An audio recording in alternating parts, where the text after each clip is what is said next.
that are being abused by those in power. Ang kailangan ng Pilipino ay isang mabisang food security program.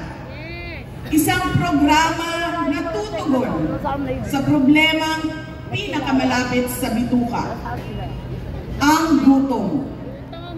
Ang kailangan ng Pilipino ay isang modernong hybrid education system na nakasandal sa pagtuturo ng disiplina at pagmamahal sa bayan.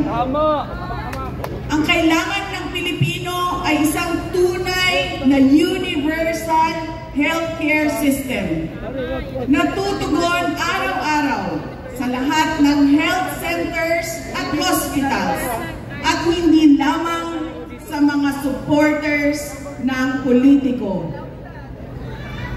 Ang kailangan ng Pilipino ay matibay na infrastruktura.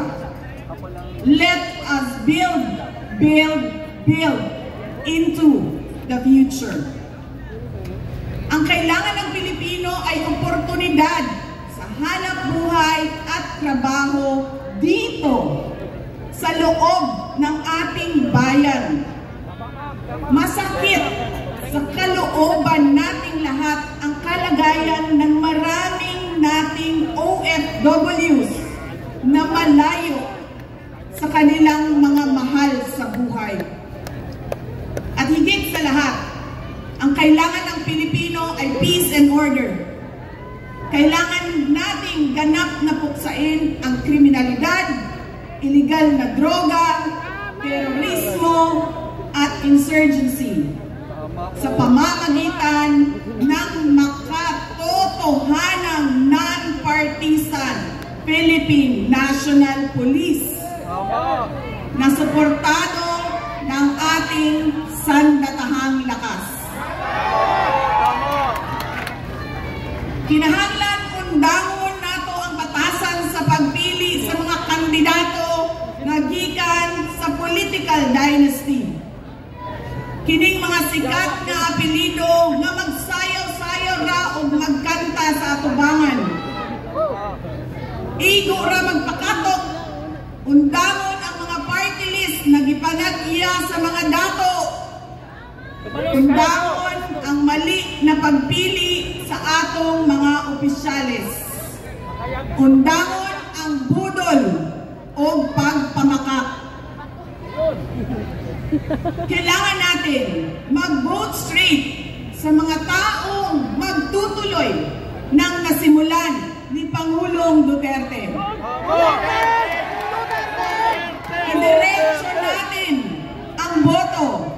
Number 38, Rodante Marcoleta. Number 10, Jimmy Bondo. Number 56 sa balota, Attorney Vic Rodriguez. Number 22, Bato de la Rosa. Number 28, Bongo. Number 53, Apollo Kibuloy. Number 34, Raul Lambino. Number 30, Jamie Hinlo.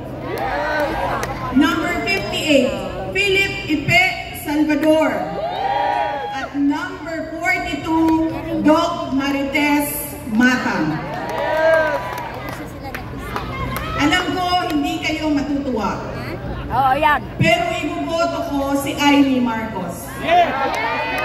Siya ang naglakas loob na buksan ang investigasyon sa pagdukot ng pamahalaan ng isang Pilipino dito sa bayan para ihatid sa mga dayuhan.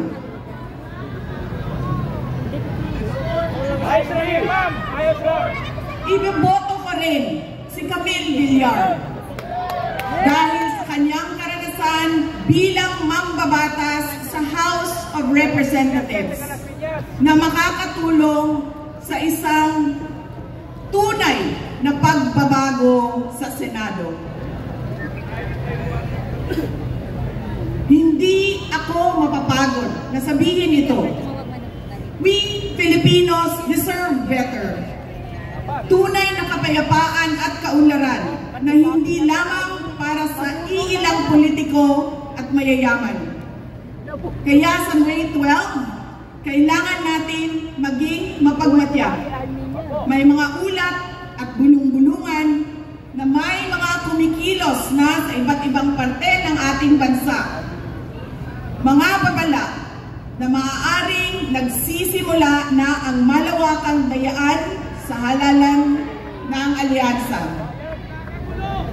Ang binuong alyansa ay isang mapanganib na pagsasanib puwersa ng isang administrasyong walang kakayahan, mga elitistang liberal at mga tinaguriang makabayan na ang tunay na hangarin ay manatiling mahirap ang taong bayan.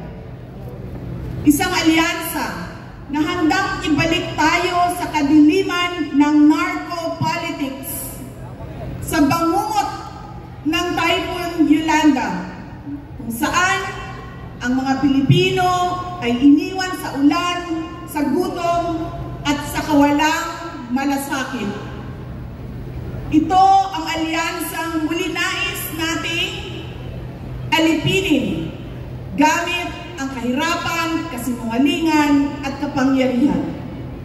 Sa May 12, bumoto tayo ng may buong dangal. Bumoto tayo ng may tapang. Let us show the world that no amount of vote buying or cheating can suppress the fury burning in our hearts. Time and again, you have heard me say, God save the Philippines. Ngayong Lunes, bumoto tayo ng diretso. And let us all save the Philippines. Ako si Inday Sara Duterte, isang botante. I love you, baby! Shukran. God bless you! Itaas na po, tawagin na natin ang ating Duterte upang iangat ang kanilang kamay ng ating minamahal na Vice Presidente. Numero 10, Jimmy Bondo. Numero 22, Pato de la Rosa. Número 28, Senator Bongo.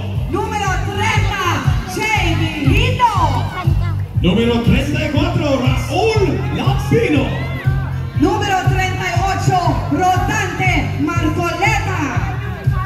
Número 53, Pastor Apollo Kibuloy. Número 56, Attorney Vic Rodriguez. Número 58, 58, nag-isang Philip Salvador. At número 42, Doc Richard Mata. Kasama ang ating PDP Laban Duterte! SRP Senator Robin Padilla.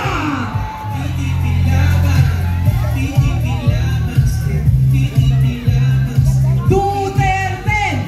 Duterte! Duterte! Duterte! Duterte! Nakikiusap po ako,